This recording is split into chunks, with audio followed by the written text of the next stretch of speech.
Ang galing mo naman manghuli. Ayun, oh, look, oh, guys. Bakit po ba natin napili ang hito?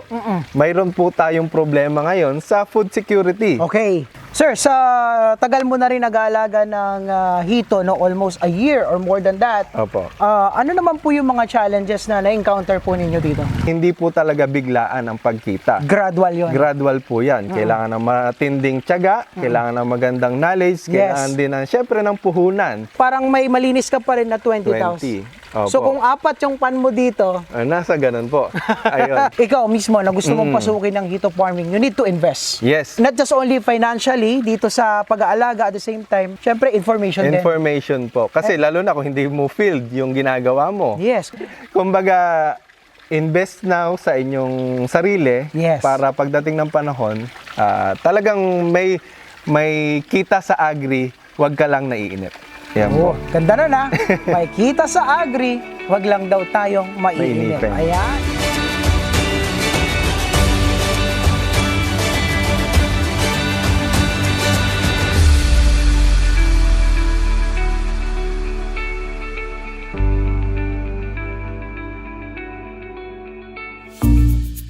Ito po ba, sa ganitong setup po ninyo dito sa 3x12 na Opo. circular pan ninyo na mayroong 1,500 to 2,000 na piraso, nakakailang kilo po kayo pag nag-harvest? Kapag ka po nag-harvest kami, di ba, kunyari, 1,500, tatluhan ang Divided kilo. by 3. Divide by 3. Kunyari, kasi may mortality. 1,500, oh. Kung 2,000, di 1,500 na lang sabihin natin. 500 kilos po. 500 kilos Times 100. times 100 pesos. How Ayan much po, is that? 50,000. So, possible, 50,000 ang pwedeng kitain sa isang ganitong isang setup ganito. na circular pan. Ay, yung, Yes. anong bentahan pala? Bentahan. Ayun, oh, bentahan. Bentahan. Pero, magkano yung puhunan? Ayun, yung puhunan po natin, kasi every 1,000 fingerlings or 1,000 hito, panghaalagaan, nakaka-consume po sila ng almost 15 bags na feeds. Ayan, puro feeds po kasi tayo dito eh. Ngayon, kung multiply mo yan ng 1,000, sabihin mo na natin 15,000 sa 1,000, plus mo na lang kasi 1,500 yung pinakain mo, sabihin 20, nasa 20,000 yung magagastos mo sa feeds. Okay. So, yun, minus na lang natin yung... Kung 50,000 yon, tapos 20,000 na feeds or Opo. food and other labor siguro. Other labor, Other yan. expenses. Sabihin na natin, nasa 10,000 din. Opo. Parang gano'n, no? So parang may malinis ka pa rin na 20,000. 20. Opo. So kung apat yung pan mo dito, Nasa ganun po. Ayun. Pero syempre, nakadepende pa rin po yan sa management. yes. Kailangan tama yung pag-aalaga nyo, tama yung ginagawa nyo. Dito sa setup mo na to, parang ang linis mo dito, sabihin na nating neto mo is nasa 20,000. Nasa ganun po. Sa isang circular pan pa lang po yun. Okay. So depende nga, bagay na Opo. binabanggit ni Sir Charlie kanina, nakadepende sa kung anong setup meron Anong po kayo. setup, kung ano yung ginagawa nyo sa kasi marami po dyan nagsasabi, nag-alaga na sila ng ganong karami, sinunod naman yung ganon. Pero, baka mamaya, meron pong nakaligtaan sa mga Yes. steps. Kasi nagtuturo din po tayo kung paano mag-alaga. Kahit po yung mga tinuturuan ko, medyo napapakamot ako kasi tinuruan ko na nga, Yes. iba pa yung setup na ginawa. So, kailangan, kung ano yung pinapractice namin sana, yun yung gagawin. Para kapag binalikan kami, masasabi namin na tama yung ginawa mo. Yes, Ayun. maganda po yan.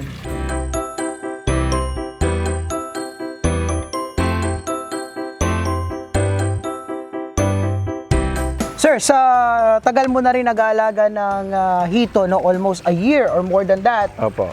ano naman po yung mga challenges na na-encounter po ninyo dito? Ayun po, so sa challenges, sobrang dami natin challenges na naranasan. Kasi nung una, nagsisimula po tayo sa maliit pa lang. Sabi ko nga, hindi naman po kagad-agad na nagawa po namin yan. Yes. Nung unang challenge pa lang po namin, kulang na kulang kami sa information. Okay. So kami, nakadepende lang dun sa napanood namin and dun sa pinagbilan namin ng fingerlings. Unang bili po namin ng 5,000 fingerlings, 100%. Wala pong nabuhay. Okay, so na-deads po lahat yun? Na-deads po lahat yun. So, yun po. Kumbaga, sabi ko nga, kapag hindi po talaga alam kung ano yung gagawin dun sa pag-aalaga ng hito, talagang Yes. mamamatay at mamamatay po Okay, yung mga okay. alaga nila. Oo, so talagang kailangan talaga ng specific na training. Yes, yun po ang ginawa ko the ayun, yung time na habang nagsisimula kami, Oo. training ako, attend ako ng seminar, Yes. attend ako sa mga dalubhasa. Okay. Humingi po tayo ng tulong dyan sa, kunyari, may training po sa Pangasinan, pumupunta po ako. Okay. Magkano binabayad nyo dyan? 2,000, 3,000 kada Okay. isang seminar. Yes. So, yung iba po kasi, anong tawag dito? Minimal na lang yung bibigay na fee. Ayaw pa nila eh. Samantalang ako, 3,500, 2,500. Tapos pupunta pa po ako. Ngayon, ang latest na nagbigay po sa atin ng ang kaalaman is sa government na. Okay. Pumunta po tayo sa BIFAR para Okay. doon sa mga konkretong Okay. impormasyon Yes. na pwede natin gawin sa pag-aalaga ng hito kasi sila po yung espesyalista eh. Tama, So tama. tumutulong na rin po sila ngayon sa amin. So Sir Charlie, no, parang ibig mo sabihin dito, ikaw mismo na gusto mong pasukin ng hito farming, you need to invest. Yes. Not just only financially dito sa pag-aalaga, at the same time, syempre information din. Information po. Kasi lalo na kung hindi mo field yung ginagawa mo. Yes, kasi Opo. OFW, tapos nurse, tapos pumunta sa hito farming. Parang naligalig ako doon. Opo. Pero good thing naman, no? Kasi ang Pilipino naman mabilis matuto. Yes po. Fast learner. I think ito ba yung kauna-unahan mong pan? Ito po, yung kauna-unahan nating pan. Okay. So, ito pa rin yung unang opo, tarapal. ito pa rin, hindi pa rin tayo nagpapalit. So, tingnan nyo, matibay pa rin naman siya. Kakapal And wala siya. pong kwan, na-maintain pa. Basta talaga hindi nawawala ng tubig. Okay, so kabuuan nito, sir, tarapal lahat yan. Opo, tarapal itong kwan, tapos Okay. ito pong pampatibay is steel matting na. Steel matting na. Matigas. Okay. Ayun po, suporta na rin. Yes. Pero yung iba po nating mga customer, kasi nagtitinda na rin tayo ng tarapal na mismong ini-import namin. Okay, so available na rin sa Opo, inyo. available din po Okay. sa akin lang. Kasi itong nabili namin is medyo hindi naman kakapalan. So, kumuha po tayo ng ibang supply na mas makapal and mas matibay. Okay. Ayun po. So at least para makatulong ka na rin, Opo, no? para Oo. kung sino yung gusto mag-start or gayahin, ayun po, nag-conduct din po tayo ng seminar. Yes. Tinuturo po natin yung kung ano yung mga dapat gawin. Yes. Pati nga yung sa pag-hatchery, and then bonus content pa tayo, yung tungkol sa basic production ng Yes. goats. Tanong ko lang ngayon, kailangan talaga necessary may continuous na water dito. Hindi po yan continuous water. Yan po yung pinormulate natin dito sa farm. Meron po tayong tinatawag na one-way recirculating aqua. So, ibig sabihin, umiikot lang? Umiikot. Kaya nga nasabi natin, isang beses lang po tayo nagpapalit ng tubig. Okay. Kumbaga, fini-filter. Meron po tayong settling tank. Parang ito po. Okay. Dito sa pangalawang pan natin. Okay. Meron po tayong settling tank. Yung drain po natin nasa gitna. So, kapag nagde-drain po tayo, diretso po yung tubig dito. Yun, nakita nga natin may Opo. tubo doon. Nakakonekta po yan Dito. dito. Umiikot lang. Tapos, may nilagay po tayong filter dito. Ang filter po natin, pwedeng bato, pwedeng... pero ang nilagay natin dito is net lang. Okay. Para makuha lang yung mga solid waste Yes, na tama. iwanan doon sa ibaba. Tama, tama. Tapos, kapag na-filter na nung net, meron po tayo dito, pump. Pang-aquarium lang po ito. Yan. Okay, ganda. So, hindi po siya yung malaki. high-end. Yes, oo. Magkano lang sa Shopee yan? 700, 800, 1,000. Not so expensive. Yes po, tapos yung kuryente niya, 15 watts lang. Parang Okay. ilaw lang po siya. Oh, naka-submersible pala, no? Opo. Okay. Tapos ito na yung ano mo. Overflow. Overflow. Opo. Para hindi na magano. Kahit umulan man, no, mga ka-video. Hindi siya maaapaw. At the same time, di ba, pag open nito, parang binabahayan ng mga, yung kiti-kiti. Pero Naku. parang nauubos. Yung kiti-kiti po, kinakain ng hito. Tama. Ayan, tapos yung recirculating natin, pagka na-filter na dito, binabalik ng pump. Pero filtered na. Opo, filtered na. Tapos yung pagbagsak po ng tubig dun sa pond, nagsisilbing aeration na niya. Hindi na niya kailangan ng dagdag na aerator. Pansin lang natin, no? Dito, green yung kulay. Opo. Yung kanina, parang Yun. medyo pink, red pink Red o red pink. Oo. Anong paliwanag nun, sir? Sa ngayon, medyo nagre-research pa po kami tungkol dyan. Kasi dati kulay pink din to, yung Okay. isa. Ngayon naging berde na. Okay. Pero ang kuwan natin dyan, yung mga microorganisms po kasi sa tubig, tumutulong din po sila sa paglaki at pag-digest ng kinakain nila. And nag-i-incorporate din po tayo ng probiotics. Ayan. So gumagamit ka pa rin nun? Gumagamit pa rin po tayo noon kapag kami napapansin po tayong may problema sa tubig. Okay. Ayan. Pero not necessarily kailangan mo lagi ng may probiotics. Yes. Kasi dagdag na gastos din po kasi yan eh. Kung gusto nyo namang makatipid, pwede rin naman pong wala. Okay. Basta palit lang po tayo ng palit ng Tama, tubig. tama. Anong klaseng feeds naman yung ginagamit mo dito? Ito, Ayan. pansin ko dito. Opo. Mga pellets. Mga commercialized pellet feeds naman po yan.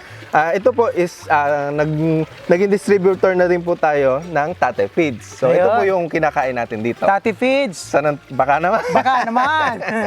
Ayan. So Ayan sa lahat po. po, actually nakikita ko yan. So eventually siguro mapasyalan din natin ng Tati Feeds.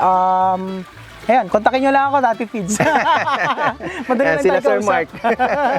Ayan, eh. Pero parang busog na yung mga Opo, alaga mo. Parang medyo may busog na. Alas 12 kanina, may nagpakain na May yata. nagpakain na po. Kasi po, ganito po yung pagpapakain yan. Unlimited po palagi tayo sa hito. Okay. Habang may kumakain, itcha lang po tayo ng pagkain. Pero kapag ka nakita nyo ng lumulutang, yung mga... Wala nang mga busog na sila. Yun nga yung sinabi ko. Kumbaga lumulutang yung pagkain, yung feeds, tigil na po sa pagpapakain. Ayan, kumbaga nabusog na sila. Baka ma-overfeeds naman, overfeeding naman. Kasi ang overfeeding, kaya lang naman sinasabi yan, dun sa feeds na lumulutang, kapag po kasi lumulutang na yan, bumupunta na lang sa tubig, Yes. bumupunta sa baba, nakakadagdag na lang po ng dumi sa tubig. Okay. Nakakadagdag din po siya ng taas ng ammonia sa tubig. Okay. So ilang months na po itong mga pinakawalan yung alaga nyo po dito? Sa ngayon po, yung nakalagay po kasi natin ngayon dito is breeder na. Breeder? Opo. Okay. So, lahat po ito is nagiging 8 months na. Kasi ang nag-aral po kasi tayo ngayon sa BFAR, Breeding na. breeding na po ang susunod na venture natin. Okay. So ngayon, hindi na muna pong commercial. Hindi na muna pang commercial. Kaya nung dati, nagtitinda po kami dyan sa... Kasi yung mga market natin dito, Okay. may bumibili. Okay. Ngayon, nag-aral kami sa BFAR, natutunan namin na kailangan 1 year yung Okay. hito Oo. para bago mo siya i-breed. Napakahirap pong humanap ng breeder. Okay. So ito, nakita namin halos magsi 6 months naman yung mga natira. Kasi nakapag-harvest na po kami dito, partial harvest eh. So halos lahat tong 4 na pan mo, Opo. breeder na po lahat to? Breeder na po halos lahat yan. Okay. So dun tayo sa next level na, Which is? which is hatchery. okay. Hatchery production na po So we are tayo. looking forward na mabisita at mapasyalan namin yung hatchery mo na yan. Yes po. Yung hatchery production natin, not only grow out na yung ginagawa natin dito, tayo na po mismo yung magsusupply ng mga similya. Parang gusto kong makita kung gaano ba kalalaki na tong mga alaga mo dito. Ay, ito po kasi medyo maliliit pa. Maliliit pa. Okay. Opo. So sige, try mo nga nating manghuli. Ayan. Ayan. Iyon! Naku. Ayan. Oy, ang dami. Ang galing mo naman manghuli. Ayan, look guys. Ay. Ayan. Oy. Di ba may to? May parang tusok? Opo, ang hito po kasi hindi nawawala ng tibo. Ano Yan. tawag doon? Tibo. Tibo. Parang- Nakakalagnat, eka. Oo. Pero yung tibo nila, since African... Ano ba klase species- to? African hito? Okay. So medyo mas maliit pa rin po yung tibo nila compared po dun sa native natin. Guys, ito na sila. Mm. Ayan. So pero dapat nakalublob pa rin. Parang di sila Opo. wala ng Dito po kasi, since ang breeder-producer na po ang ginagawa natin, hindi na po natin sila pinapalaki na masyado, pinamamature na lang. Okay. Yun po. Ayan, Kasi hindi po importante yung laki sa pagbibreed eh. Tsaka mukhang magandang klaseng to. Itong hito. Masarap ihawin. Pero hindi nga po sila ngayon nagbibenta ng for commercial. They are now in the process of breeding. So magpaparami po sila. Eventually, magkakaroon sila ng hatchery. I think they are preparing it na. So pagdating po ng araw, mabisita rin po natin yung hatchery po nila.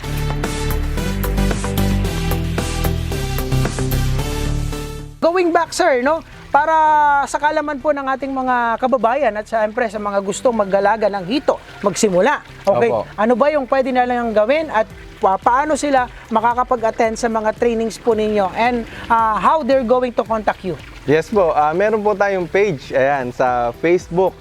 Pwede po tayong mag-register doon, pinopost po natin yung details. Ayan, meron po tayong seminar tungkol sa pag-aalaga ng hito. Sa simula maliit hanggang paglaki sa harvest. And meron din po tayong bonus topic tungkol introduction po yun sa hatchery kung gusto nyo ring magkaroon ng hatchery. Okay. Ayan. And meron din po tayong bonus na topic na goat production. Wow! So, hindi po tayo tinitipid sa mga impormasyon na i-sineshare po natin. Dinadagdagan pa natin. Ano yan, sir? Weekly po ba yan? Or monthly? Or every other week? Or paano ba? Halos once a month lang po ang ginagawa natin kasi hindi po natin kinukuha na madalas. Anong Facebook? Farm for Life by Charlie. Ayan. Ayun. Sa YouTube din po. Ayan, manood din po kayo. Sige, Promote ko na rin po. Oo. Subscribe po kayo sa ating YouTube channel, Farm for Life by Charlie. And Tesyo's Orchids na rin. Bakit po ba natin napili ang hito? Mayroon po tayong problema ngayon sa food security. Okay, tama. Ayan po. So, sa food security po kasi, ang hito po, sa isang hito, kapag ka nag-breed po tayo, 20,000 to 50,000 ang kaya niyang iitlog or mabuhay. Dami. So, napakaganda pong sagot sa food security natin ito. Tama. Tapos, napakadali pa pong alagaan. Kaya, mag-alaga na rin po kayo. Tsaka hindi nangangailangan ng malaking space. Yes po, kapag ka po meron po kayong almost 15 square meters, 20 square meters, Pasok na. Pasok na po yan. Okay. Ano yun yung training mo? Online ba yun or face-to-face? Ang ginagawa po natin is blended. Meron pong hybrid. Yan, kasi medyo millennial po tayo. Kaya natin yung hybrid setup. Meron po tayo, kahit Visayas, Mindanao, ang pwede pong mag-attend via online. Wow. Face-to-face and via Zoom. Wow, so dami na po natin pwedeng magawa, ano? Ang dami po nating natutunan kay Sir Charlie.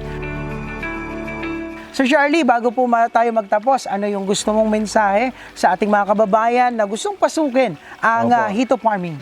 Yes po, kung gusto nyo pong mag-alaga ng hito, ayan. So, palagi ko lang po ipapaalala, sa una talagang hindi po, kumbaga small steps po tayo palagi. Okay. Kasi karamihan ng mga gusto magsimula, yung pagyaman ka agad ang tinututukan. Mabilis ka agad. Oo. So dito, ang naranasan ko po, ako po, di ba sabi ko nga ay nurse ako.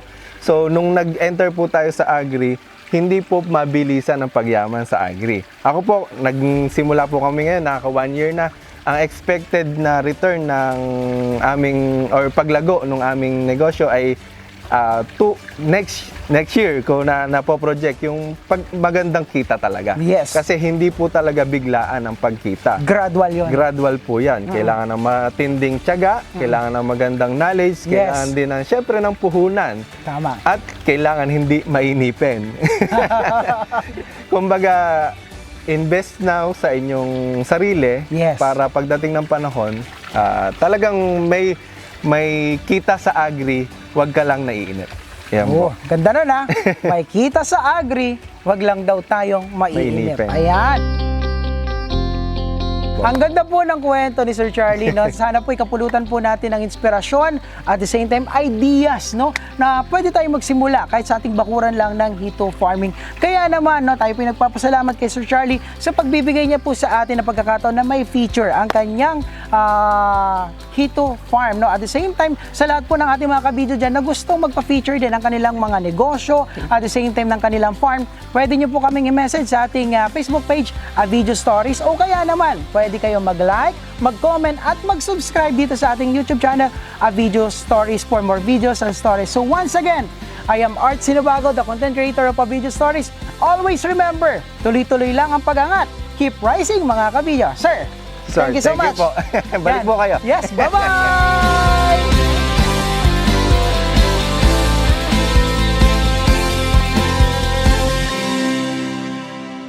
Mga kabidyo, kung nagustuhan ninyo ang ating tampok na kwento ngayong araw, mag-subscribe sa ating YouTube channel na Video Stories. I-like at i-follow din ang ating Facebook fanpage na Video Stories para sa iba pang makabuluhang kwento ng buhay, negosyo at iba pa. Ako ang inyong kabidyo, Art Sinubago, hanggang sa muli. Ito ang Video Stories.